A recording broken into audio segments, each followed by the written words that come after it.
Evangelho de Marcos, capítulo 4, versículos 35 a 41. Acompanhem, por favor, nas suas Bíblias, a leitura que eu farei desse texto.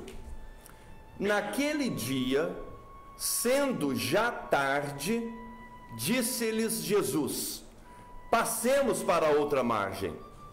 E eles, despedindo a multidão, o levaram assim como estava no barco. E os outros barcos o seguiam.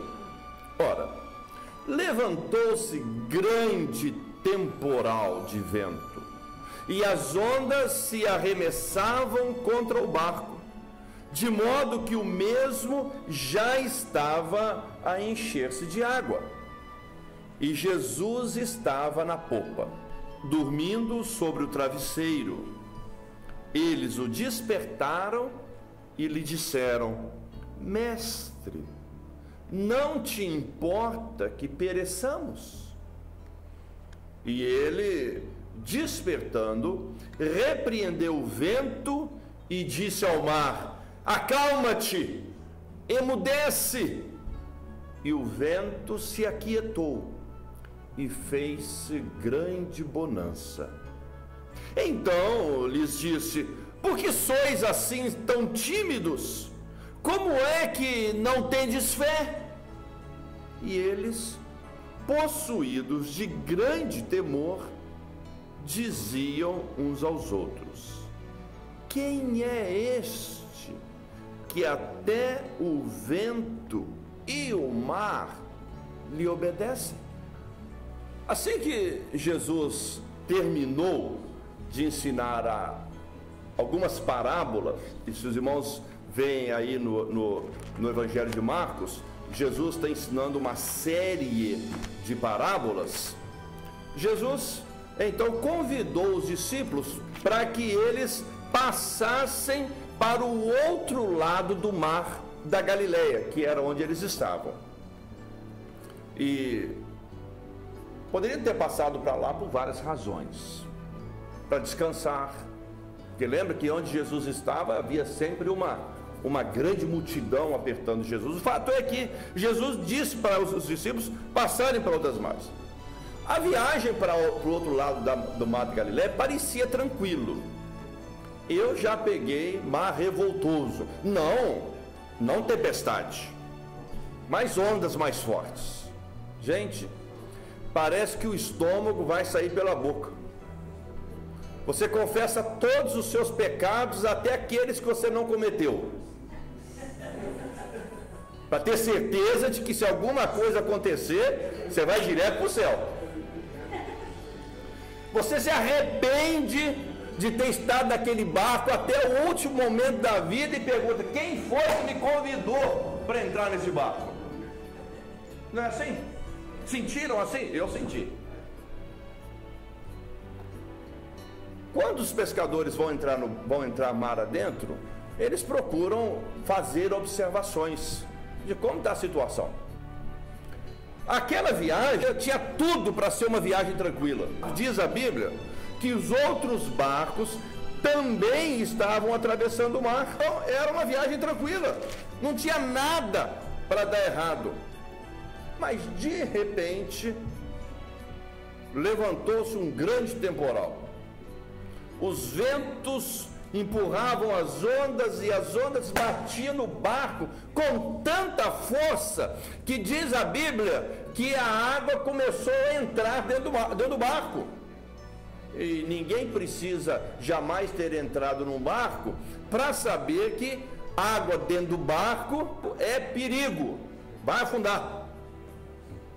E enquanto os discípulos estavam ali lutando com aquela situação, Jesus, que estava dentro do barco, diz a Bíblia que ele estava como? Ele estava dormindo, tranquilo. E aquela calma de Jesus irritou os apóstolos. Irritou. E diz a Bíblia que aos berros, eles olharam para Jesus e gritaram para ele: mestre, não, você não se importa que nós vamos morrer? Mestre, não te importa que pereçamos? Jesus acorda, vê aquela bagunça, num bom mineirês, aquela fusaca toda, acalmou a tempestade, acalmou o vento, acalmou as ondas, e tudo se fez tranquilo. Há momentos na nossa vida que a tempestade vem de uma vez assim, rápido. Mas uma coisa é fato, a tempestade ela vem, mas a tempestade vai passar. É sobre isso que eu quero meditar com os irmãos esta manhã. A tempestade vai passar.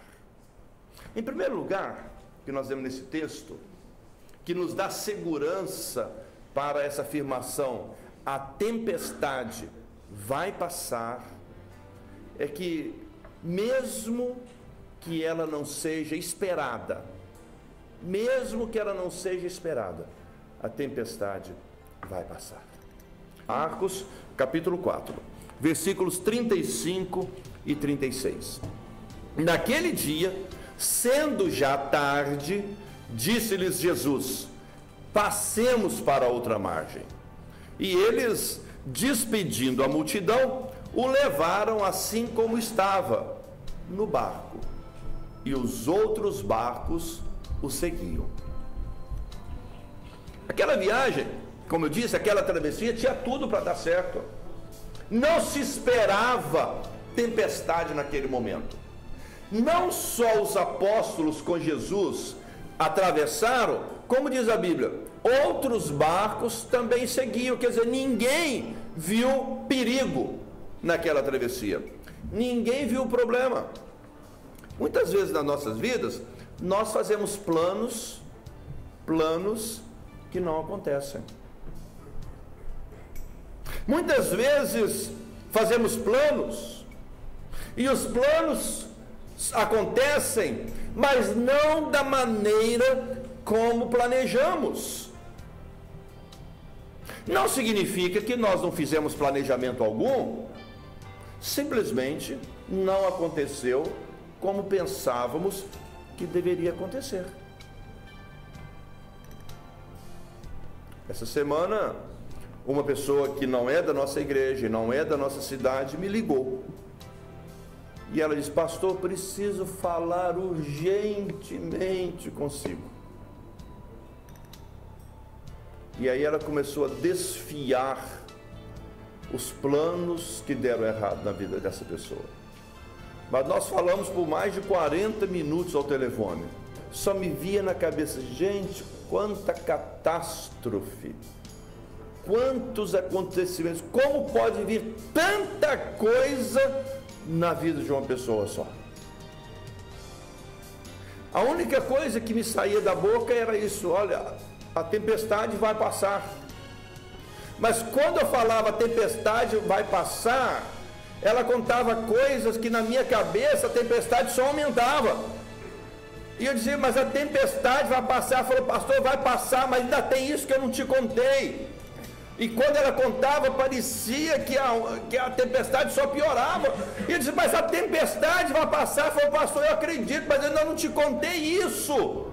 E 40 minutos só contando novidades, eu já estava me vendo no centro do furacão, no olho do furacão, no pior lugar onde alguém poderia estar durante uma tempestade. E ela disse: pastor, eu vou parar.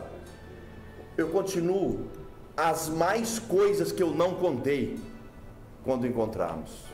Desliguei e disse: meu Deus. Depois de 40 minutos, se ainda tem mais coisas para contar, eu preciso orar e jejuar. Mas a tempestade uma hora passa. Aconteceu, por exemplo, com o apóstolo Paulo. Se lembram? Em Atos capítulo 16, versículos 6 e 8, o apóstolo Paulo, ele fez plano de fazer uma viagem missionária pela Ásia.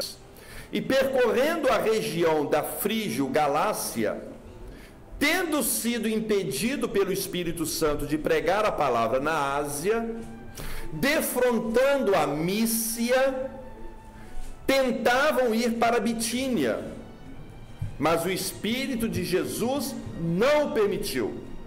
E tendo contornado a Mísia, desceram para Troade. Ele está fazendo planos bons. Ele não estava fazendo plano de passeio, não estava fazendo planos de negócios, não estava fazendo plano de compras e vendas, não estava fazendo qualquer outro plano, mas o plano de evangelização. E ele quis ir para um lado, não deu certo. Ele tentou para outro, não deu certo. Tentou um terceiro lugar, não deu certo. Contornou um outro lugar, não deu certo. Às vezes fazemos planos e simplesmente Deus não permite que os nossos planos aconteçam. O que fazer? Nessa hora, temos que fazer como o apóstolo Paulo, ou como o profeta Abacuque, que no capítulo 2, o que ele fez? Ele parou e disse assim: vou me colocar na minha torre de vigia e vou ficar quietinho, paradinho, até que eu veja o que o Senhor quer para mim. No momento da tempestade, muitas vezes o melhor a fazer é parar, dobrar o joelho e falar: Senhor, me mostra o que o Senhor quer para mim. No desespero, quanto mais você se debate, mais rápido vai se cansar. E cansando-se mais rápido, vai afundar mais rápido e vai perder a sua vida. Na hora do desespero, é melhor ajoelhar e clamar pela misericórdia do Senhor. A tempestade vai passar, mesmo que ela não seja esperada. Em segundo lugar, a tempestade vai passar, mesmo que você esteja sem esperança, mesmo que você esteja sem esperança. Volte os seus olhos para o Evangelho de Marcos, capítulo 4, versos 37 e 38. Diz assim a palavra do Senhor: ora, levantou-se grande temporal de vento, e as ondas se arremessavam contra o barco, de modo que o mesmo já estava a encher-se de água, e Jesus estava na popa, dormindo sobre o travesseiro. Eles o despertaram e disseram: mestre, não te importa que pereçamos? Houve um homem chamado Jó. Todos conhecem a história de Jó. Vou resumi-la. Num único dia, ele perdeu todos os seus bens de uma só vez. Passado um tempo, Jó perdeu todos os seus 7 filhos, todas as suas noras, todos os seus genros, todos os seus netos, de uma única só vez. Podem imaginar isso? Nós que temos filhos, dá para imaginar a perda de um filho? Dá para imaginar? Não dá. Imagina perder todos, inclusive os netos, num único acidente. Um pouco mais tarde, ele perdeu toda a sua saúde. Perdeu o apoio da sua própria esposa. Lembra a loucura dela? Jó, depois de tanta desgraça na sua vida, meu filho, amaldiçoa o seu Deus e suicida. Se mate, morra, porque isso é muita maldição para uma vida só. Nessa situação, minha gente, dá para ter esperança? Praticamente não dá. Os dias de hoje são maus. Quem disse isso? O profeta Amós. Vamos falar dos nossos filhos. Hoje, nesse país, e também, basicamente no Brasil, não posso falar dos demais, mas nesse país e no nosso Brasil, as escolas estão julgando os filhos contra os pais. Como? Através de ensinos completamente diferentes e contrários ao que nós os ensinamos como os bons valores e os bons costumes e principalmente os valores da palavra de Deus.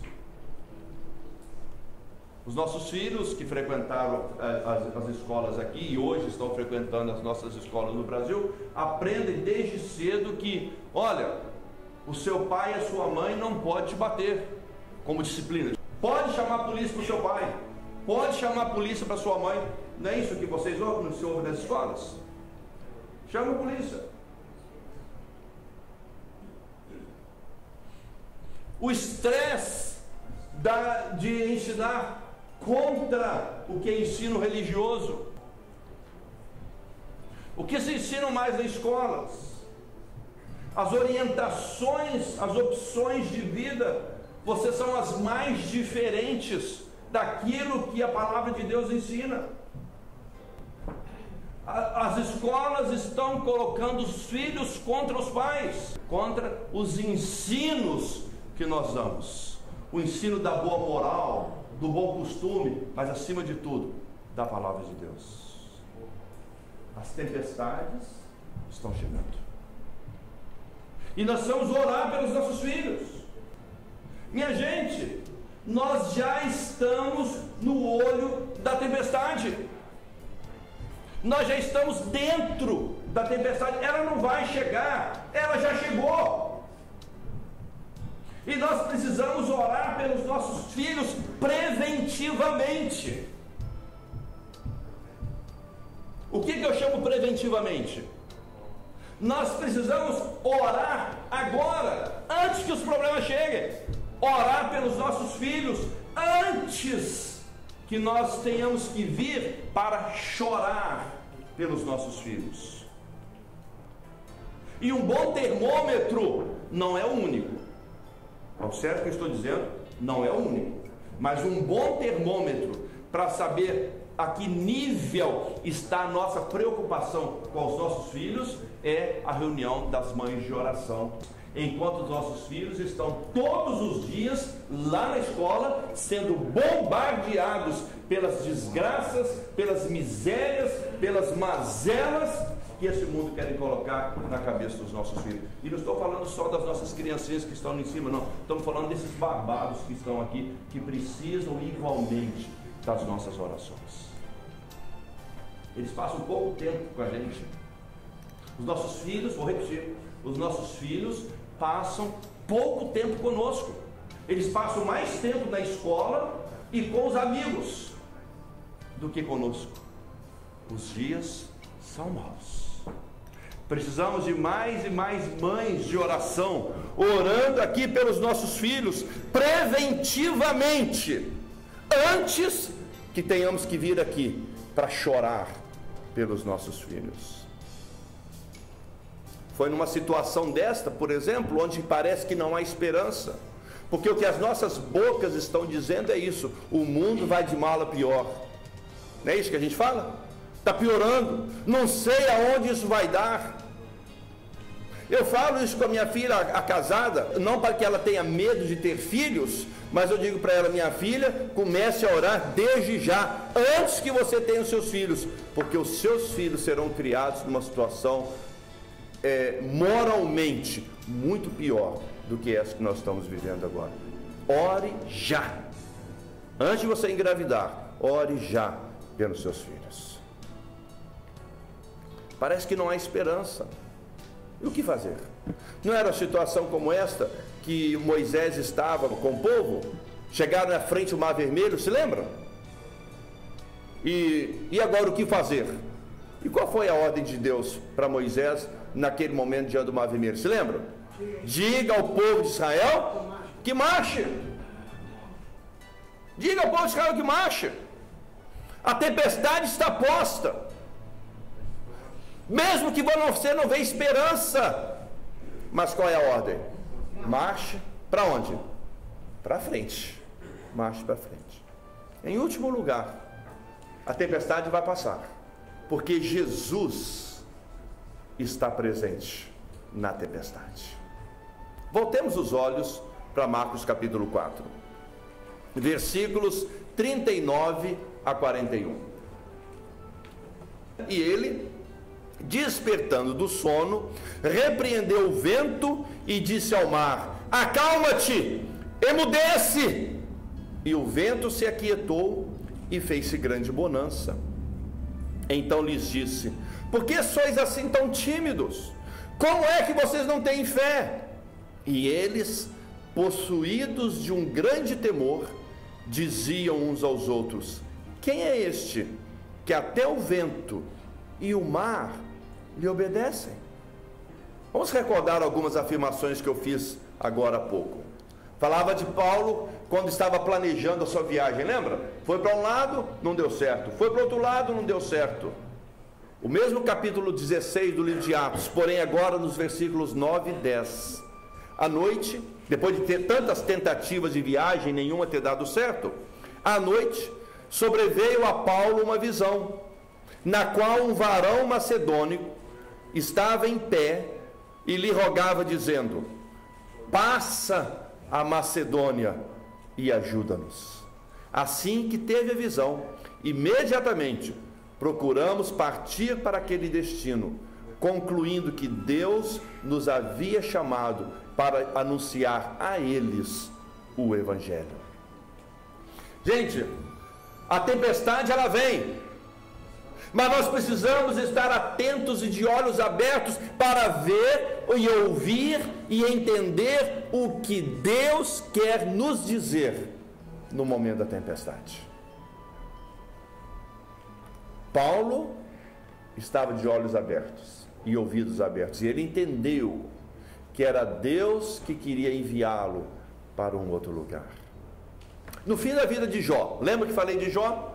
Perdeu tudo aquilo de uma vez: filhos, bens, saúde, amigos, o apoio da esposa, perdeu tudo. Mas Jó estava de olhos abertos e ouvidos em pé para entender o que Deus queria falar com eles.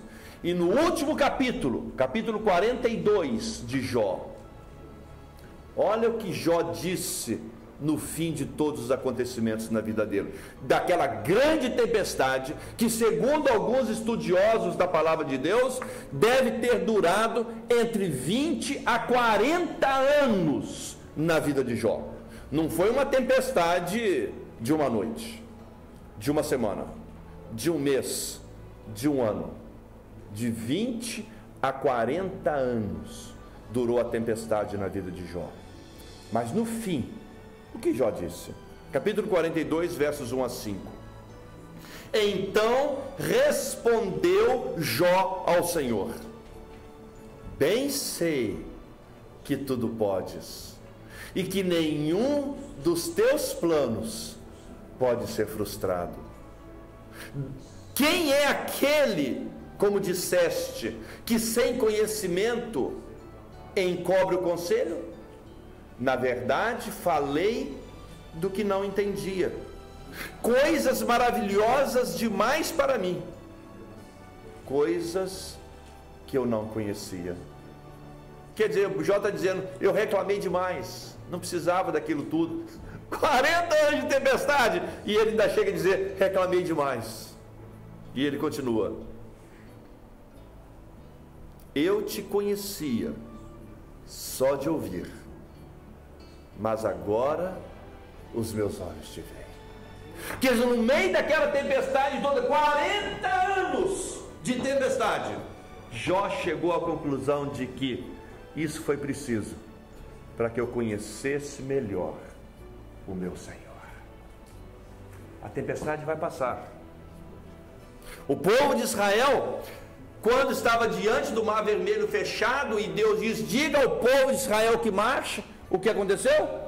O mar se abriu e o povo passou miraculosamente, milagrosamente no meio do mar. Se eles não tivessem marchado, mesmo no meio de tanta tempestade, jamais teriam visto o mar se abrir. As mães de oração, que comentei, que precisamos orar pelos nossos filhos. A Coreia do Sul era um país paupérrimo, pobre demais.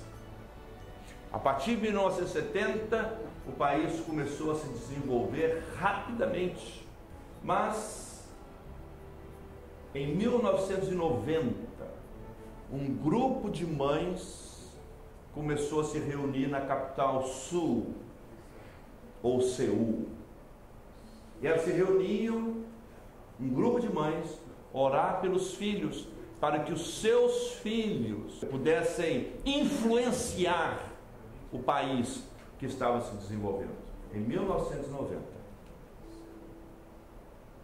Por 4 anos, as mães estiveram orando para que os seus filhos influenciassem o país, pudessem ser bênção para o país. Houve um grande encontro de final de 4 anos de oração das mães pelos filhos. E o compromisso foi, cada mãe levasse os seus filhos no estádio, no grande estádio que estava lá. O estádio foi pequeno.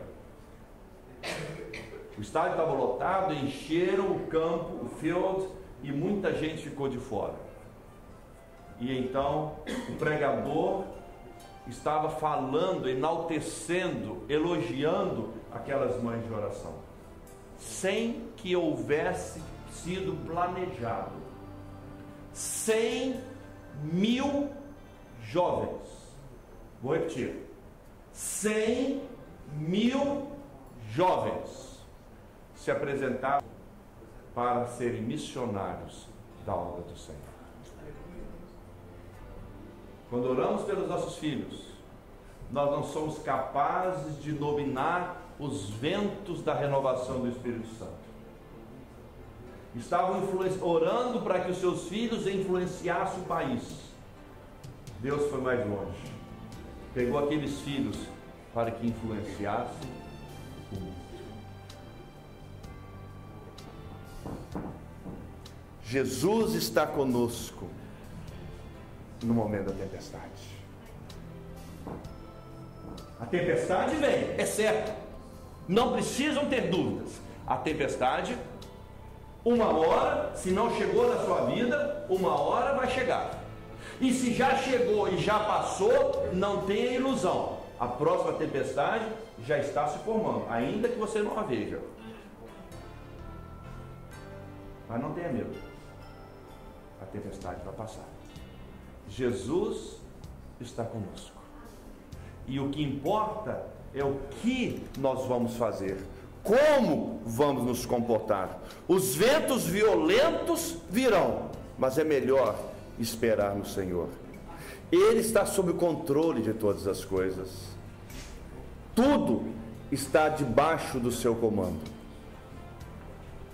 É Ele que na hora da tempestade vai se levantar e vai dizer: vento, acalma-te. Mar, acalma-te. O barco não vai afundar. As tempestades vão passar. Pode esperar. As tempestades vão passar. Vamos orar.